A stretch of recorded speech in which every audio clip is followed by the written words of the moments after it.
As for the Ashford Sisters, rumors of their whereabouts drifted through decades like dim lanterns in fog. Some claimed they reached Mexico, others that they vanished into Canada.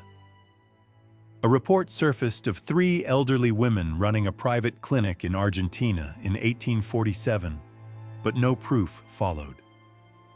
The most unsettling account came from a French physician who swore he encountered Dr. Agatha Brennan in Paris in 1856, practicing discreetly among elite families under a new identity. Authorities arrived too late. The apartment was empty, the instruments gone, the records burned still warm in their metal pail. Of the 3, no bodies were ever found. No final whereabouts were confirmed. The women who had carved into minds and memories seemed to dissolve into the very shadows they once inhabited, leaving behind only a trail of altered lives and stolen identities. The Convent of Eternal Tears became less a place than a lesson. A reminder of how fragile morality becomes when knowledge is pursued without conscience. When vulnerable lives can be reshaped to satisfy curiosity or convenience. The sisters believed themselves to be pioneers, and in a way, they were. Their techniques, crude, monstrous, and unbound by ethics, anticipated procedures that would not enter official medical practice for decades. Lobotomy, trepanning, intentional memory alteration, all would later find their way into books and clinics, sometimes hailed as breakthroughs before being questioned again.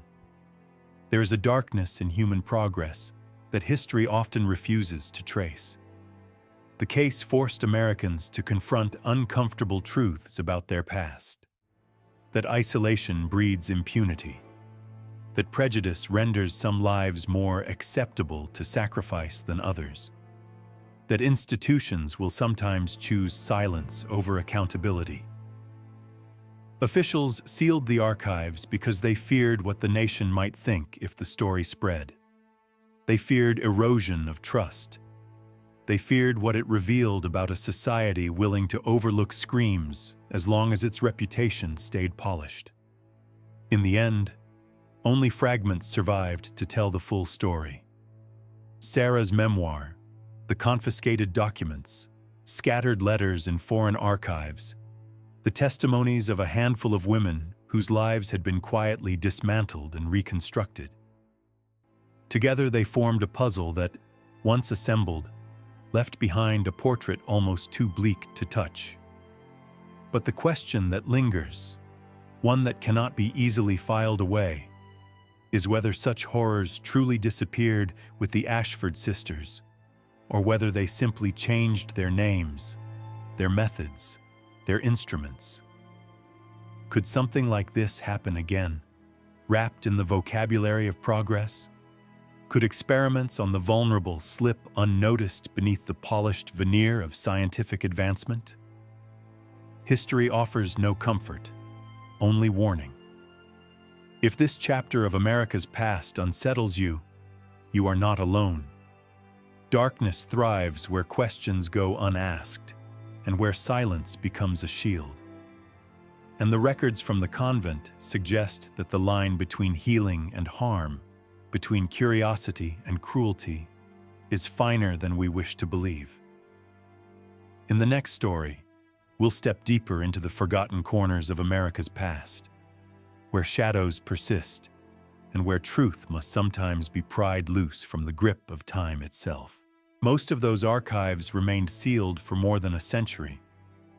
As investigators dug deeper, they discovered how far the sisters' influence had spread. Their research, clinical descriptions of behavioral modification, memory suppression, and neurological damage, had passed through the hands of ambitious physicians across Europe. Harvard, Edinburgh, Vienna, Berlin, Paris. Respected institutions unknowingly taught theories rooted in the Ashford Sisters' crimes. Some letters revealed that scholars desperate for breakthroughs paid handsomely for descriptions of procedures they could not perform within the law. They taught their students techniques without knowing they had been sculpted in an underground theater beneath the Maine pines. The unsettling truth that began to emerge was simple. The Ashford Sisters had helped shape the early study of the brain from the shadows. Their cruelty had become quietly foundational. But for the families whose daughters never returned from the convent, scholarly implications meant nothing. They faced an impossible choice: grieve publicly and risk their names being forever tied to scandal, or fold their anguish into silence. Most chose silence. They said little to neighbors, less to newspapers, and often nothing to their remaining children. In the ledger of history, they became numbers. In the archives, they became names with dates and cause of death written in cold cursive. The world moved on, leaving their stories sealed behind locked cabinet drawers. For the women who survived, the scars ran deeper than the faint lines etched on their scalps. Some wandered through their remaining years as though sleepwalking, fragments of memory shattered like thin glass. Others lost their past entirely. A few regained enough awareness to understand what had been taken from them, and this, perhaps, was the cruelest fate of all. Their testimonies were deemed too unstable, too emotional, too complicated to fit into the official reports. Even the truth, spoken plainly, was considered untrustworthy when it came from the mouths of women society had already judged. Only one voice endured with clarity: Sarah Whitman's. After months of interviews and formal testimony, her courage had become a burden as much as a virtue. She spoke openly of what she saw in the convent basement: the jars, the diagrams, the rows of instruments, the way the sisters worked in silence except for clinical whispers. Her reliability irritated those who preferred a tidier narrative, one in which 3 criminals had simply fled justice and the matter could be closed. But Sarah refused to let the story collapse into something convenient. Her family, embarrassed by the notoriety, distanced themselves. Neighbors looked at her with a mix of reverence and discomfort, as if proximity to her truth might somehow stain them. Eventually, she left Maine behind and traveled west, settling under an assumed name in California, a place far enough away that the wind no longer carried echoes of the convent's screams. She became a teacher, living quietly, her life a narrow corridor bordered by memories she could neither forget nor fully share. But before her death in 1863, she wrote a complete account in her own hand. The pages were delicate, the ink faded by time, but the words carried an intimacy and sorrow no official record could match. In her memoir, she wrote, "I am haunted less by what the sisters did than by how many people wished not to know. Silence was the lock that kept us there." Her manuscript would become a cornerstone of later investigations, quietly copied, quietly circulated, quietly filed away again. Her arrival at Sheriff Hawthorne's office on April 18, 1819, pushed the town into a collision with itself. Skepticism and the need for order warred with the brute weight of documentation Sarah produced. Surgical logs, correspondence, a patient catalog that numbered in the hundreds. The records were clinical, bureaucratic, cruelly precise. They described interventions that sought to unmake curiosity, to excise memory, to engineer pliancy. They cataloged bodies preserved, women who had expired during procedures, and the steady sale of knowledge to foreign hands who preferred results to methods. Confronted with papers that could not be dismissed as fevered invention, Sheriff Hawthorne marshaled men. The raid that followed found the convent empty of its human architects, but the house could not hide what it had made a habit of making: a lab, a morgue, a ledger of names and experiments, shelves of jars, tables scarred by straps, a hidden chamber where bodies lay catalogued like specimens. The discovery wrenched away any pretense of charity, revealing instead a system of medical predation dressed as salvation. What followed, confessions, denials, the crumpling of reputations, would stretch beyond the town. But the cost to those who had been altered, who had been returned with parts of themselves missing, was immediate and permanent. Families chose silence. Institutions that had swallowed the sisters' data retrofitted their progress over a foundation of stolen lives. The story that began with a wagon in a gray dawn unraveled into a map of how knowledge, if unmoored from ethics, can become a tool of erasure. The revelations that followed the raid rippled through New England with a cold, reluctant force. Dr. Samuel Hartwell, once an admired figure in the scattered frontier settlements, was confronted with evidence that forced the truth from whatever fragments of conscience he still possessed. He had taken part, quietly, eagerly, in an enterprise that promised discovery at any cost. Faced with the corpses pulled from the convent's hidden chambers and the surgical notes written in the precise hands of the women he had trusted, his composure cracked. What began as trembling denial collapsed into a broken confession. He revealed that Mother Superior Agatha, Sister Prudence, and Novice Temperance Ashford were no nuns at all, but trained physicians expelled from European institutions under names they worked hard to bury. Dr. Agatha Brennan, Dr. Prudence Ashford, and Dr. Temperance Ashford. Each had been cast out for the same reason they later crossed the Atlantic: their obsession with the mind's anatomy and their willingness to carve into living skulls to find whatever truths it held.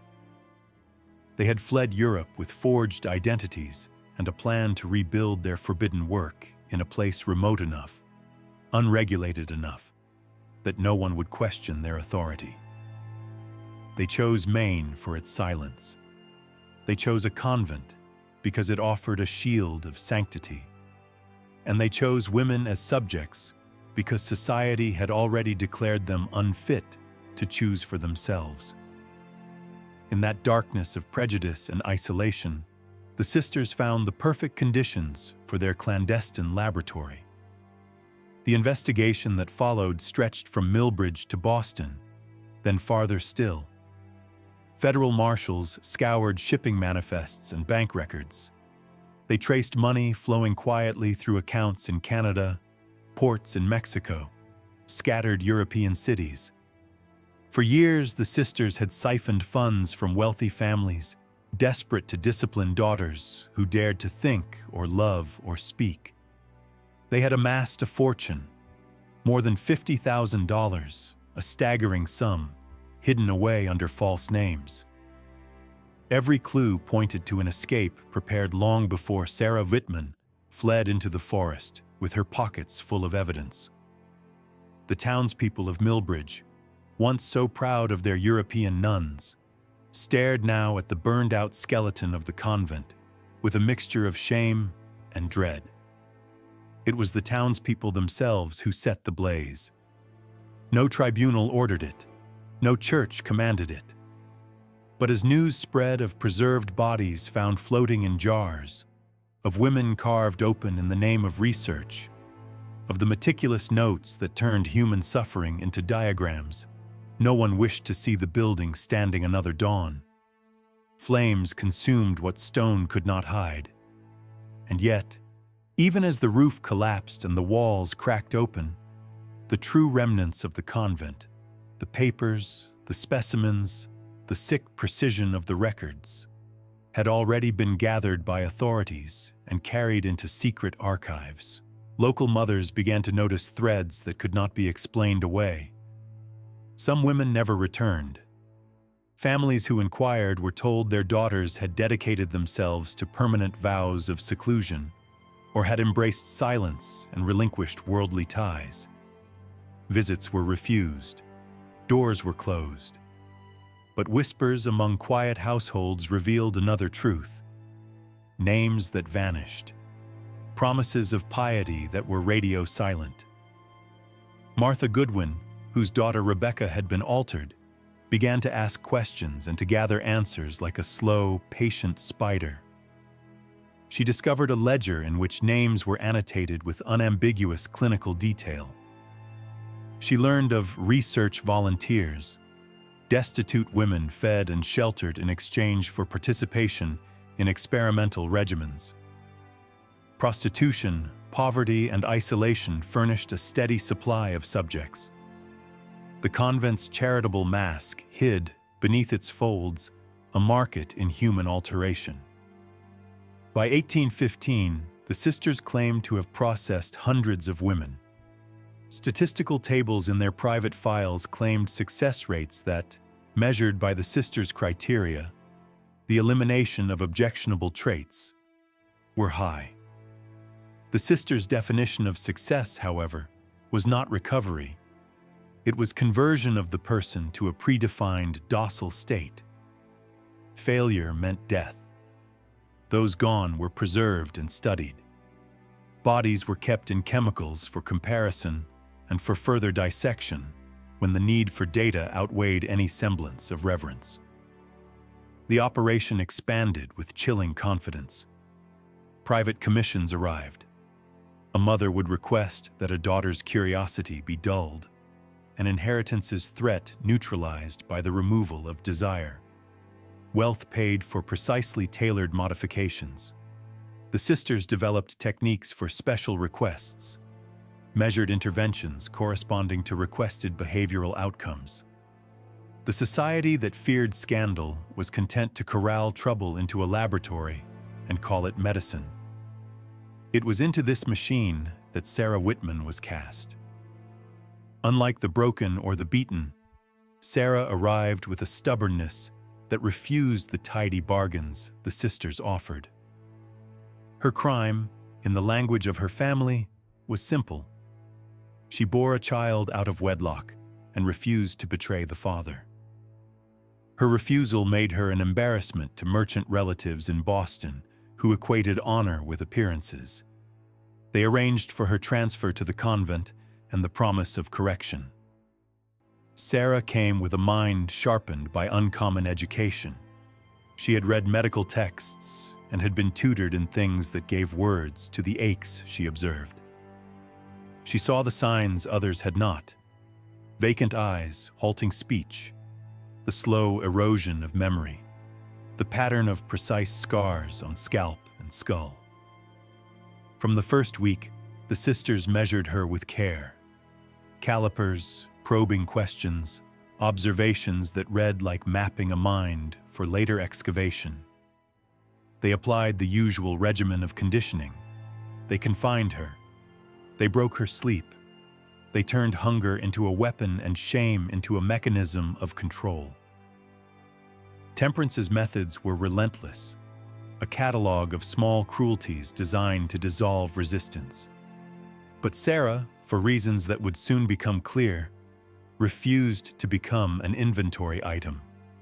She used what little freedom she retained to study routes and routines, to hide scraps of writing into her garments, and to mark time. Her pen was berry juice on stolen paper. Her record was a thread of evidence sewn into the fabric of the convent itself. Flood in March 1819 scrambled the sisters' order. Basements were abandoned for higher floors. Apparatus was moved in a flurry. In the confusion, Sarah slipped into darkness where she had been forbidden. What she found, surgical tables, jars of tissue, files of clinical notes and correspondence, turned the suspicion in her bones into a certainty that something monstrous had been practiced as science. She stole what she could and fled when the next window came. Pursuit followed, not frantic wilderness neighbors, but an organized, patient search. Men who had been paid and coached and given the contours of guilt to hunt a woman who might expose their patronage. For 3 days, Sarah ran. She lived on wild water and whatever green shoots the thaw offered. Hunger and cold gnawed, but she kept the documents, paper and witness both, close and dry beneath her clothing. When at last she emerged before a trapper named Joshua Meadows, blood in her feet and delirium pressing close, the facts she carried bent a skeptical world toward attention. She knew the names of rooms, the placement of instruments, the tone of letters sent across oceans. She carried proof. The deacon understood the vocabulary. Frontier piety was raw and literal. He had seen grief thrown into prayer before. He knew the force of belief. Still, as he walked the upper dormitories she permitted him to see, a small frost of unease followed him.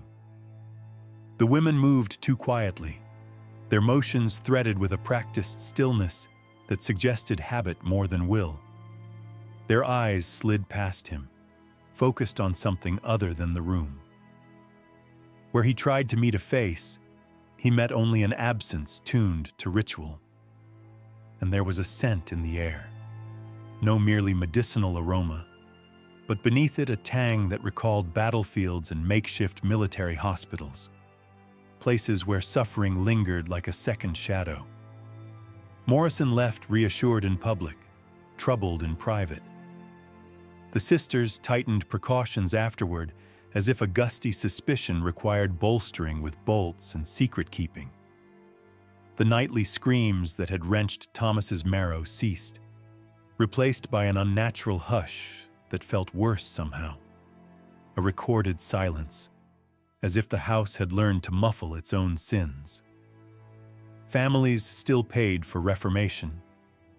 The convent's coin box never emptied. Women arrived because need is a sharp blade, and reputations are fragile. What was more shocking than the money was the steady rhythm in which people returned, unnatural in their calm. Mary Prescott was one of the first whose story peeled the veneer away. She had been a bright and headstrong 19-year-old who laughed with a liberating sound his parents found dangerous. They sent her away for 6 months to prepare her for a marriage she had resisted. When Mary came back, the family at first celebrated the apparent cure, the rebellion gone, the daughter a compliant shape meant for hearth and home. But the relief curdled into alarm as memory and personality failed to reknit. Mary no longer recognized favorite foods or childhood friends. Letters she had once written read as if addressed to a stranger. Her scalp bore faint, deliberate scars. She could not explain them. She could not recall the time she had spent beneath those stone ceilings, only fragments of prayers and a fog of obedience. Dr. Hartwell, who had championed the sisters, praised the transformation as success.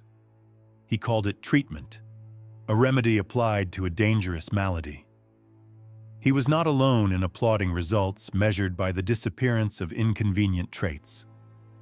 As more women returned, altered Hannah Morse, who no longer remembered the infant she had buried. Elizabeth Thornton, whose insistence on her husband's infidelity was erased along with the memory of the accusation. A pattern emerged.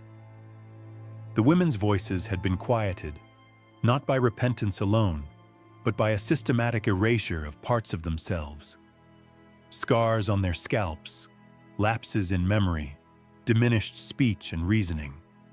Signs that pointed less to spiritual cleansing than to deliberate injury. Hartwell's private journals, later unearthed, mirror the corrosion of a conscience. He admitted fascination and horror in the same breath, calling the work ahead of its time, while fingers of guilt trembled through his entries.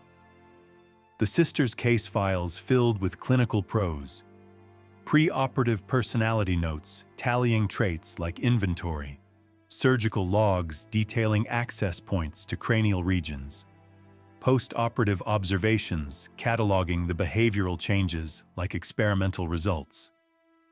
Their methods blended surgical daring with psychological engineering.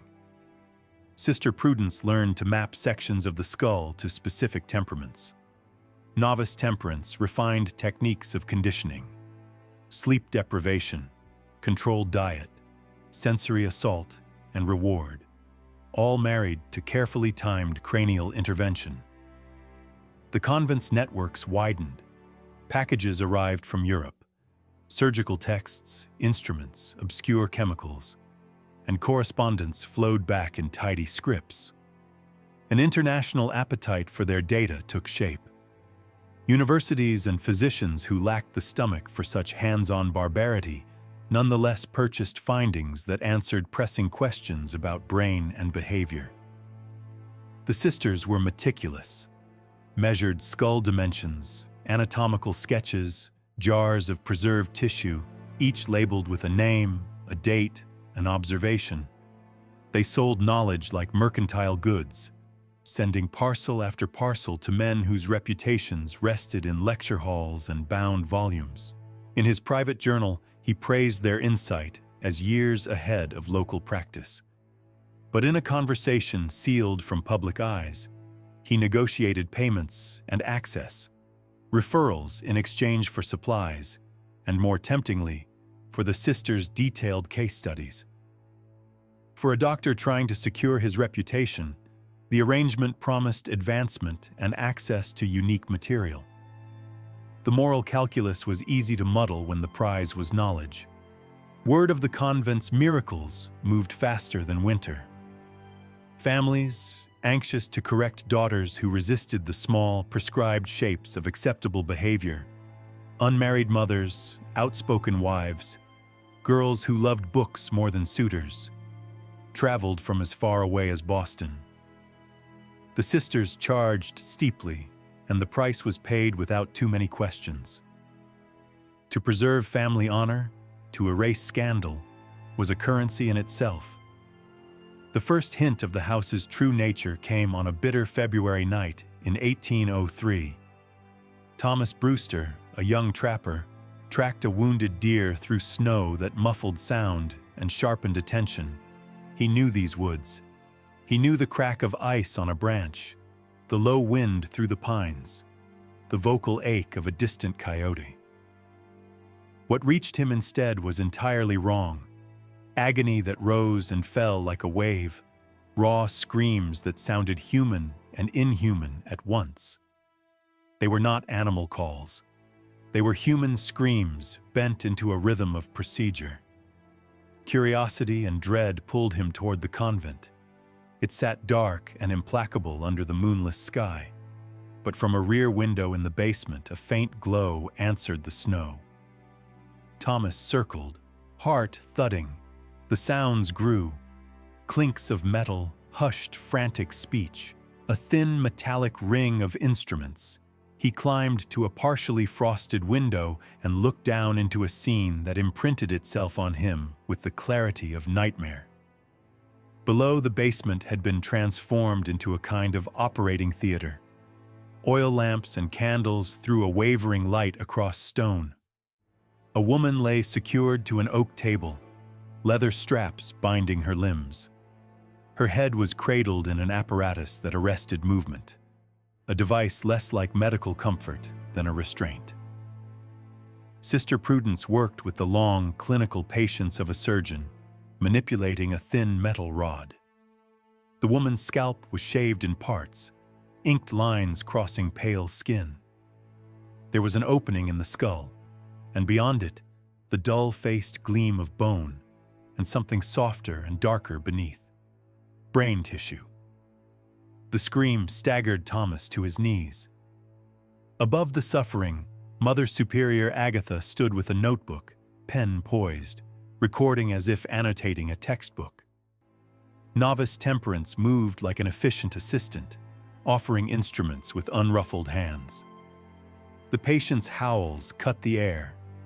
Then, as the rod went deeper, they slid into silence. The sisters continued, almost as if the patient's responsiveness were merely another datum to be observed. Thomas fled into the night, with snow swallowing his tracks. He reached his father's blacksmith shop at dawn and spoke in ragged bursts of torture chambers and crude brain surgery. His father, practical, community-minded, listened with alarm, and at first, a rationalizing patience. The mind, he said, can play tricks when one hunts alone in a blizzard. Perhaps the sisters were performing a radical but legitimate treatment. But Thomas's account was precise. He could describe the instruments, the layout, the methodical calm of the women below. It was not the frenzy of a mind unhinged. It was the measured choreography of practice. To those who paused long enough to hear, the chill of that realization settled in like frost. Deacon Morrison, the town's steadying presence, listened with that slow, careful kindness men like him used to weigh rumor against the need for order. He visited the convent under the polite pretense of a church fundraiser, stepping into the sisters' austere parlor where a large wooden crucifix watched like an accusing gaze. Agatha received him with composed grace. Tea was offered, questions answered with the soft pedagogy of a practiced liar. When Morrison spoke of the hunter's complaints, Agatha spoke of night vigils and violent exorcisms, the noisy purging of souls so ravaged by sin that they cried aloud. She offered the language of spiritual warfare, of demons clawing at women's hearts, and did so with a sympathy that felt like doctrine. In a remote pocket of Maine, cradled by wind-scoured pines and the patient churn of the Atlantic, 3 women set up what the townsfolk at first called a sanctuary. For more than 30 years, their stone house stood aloof from the world, a place where the desperate could be delivered, where scandal was supposed to be mended beneath the guise of charity. 600 women passed through its gates seeking salvation. Fewer than half ever came back. Those who did return were not the same.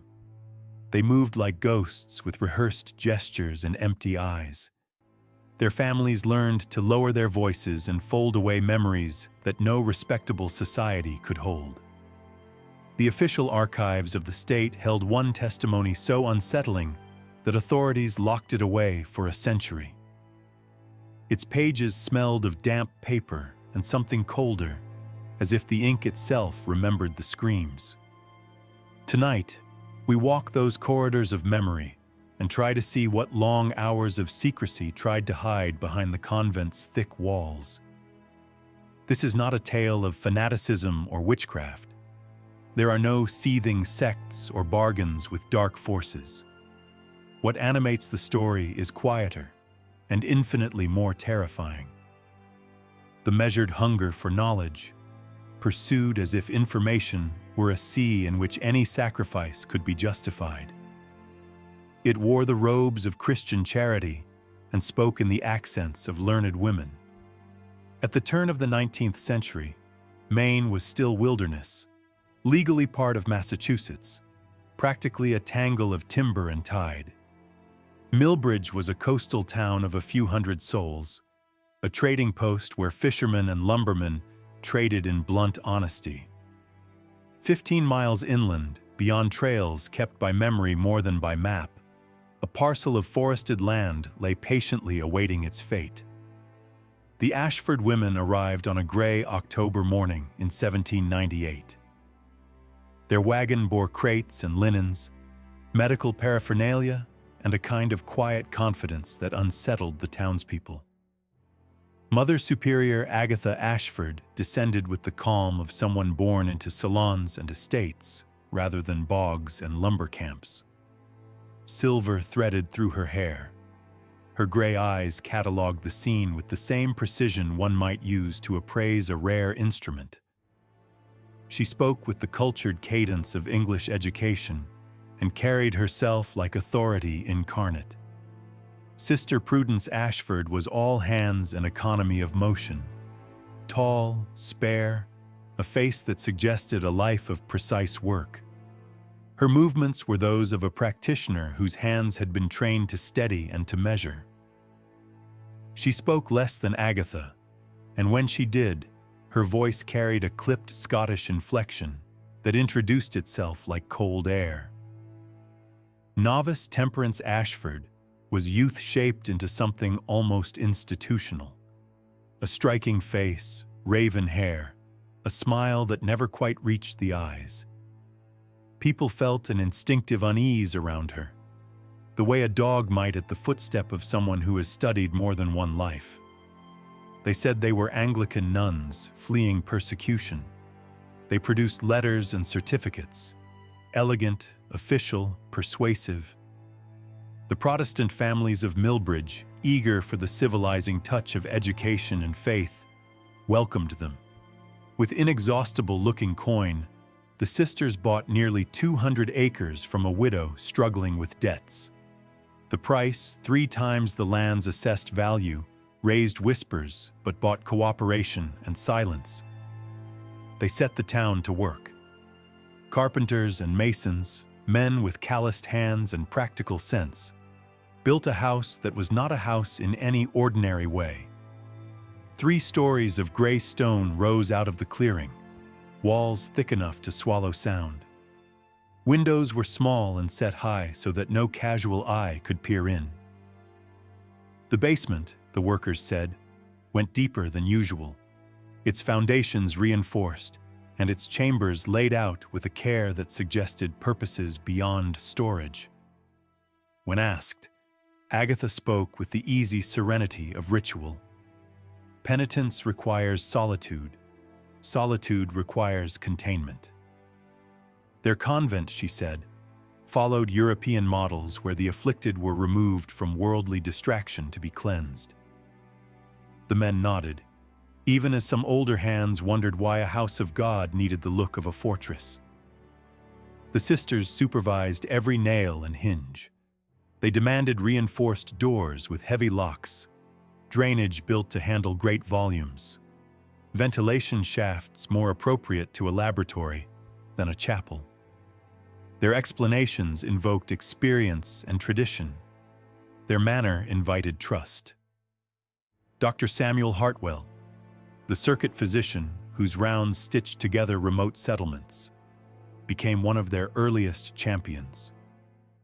He was a man of curious thought, sympathetic to new ideas in an era when medicine was still a ragged frontier. He read the sisters' articulation of feminine melancholia and hysteria with the kind of hopeful hunger that turns a prudent man into an advocate.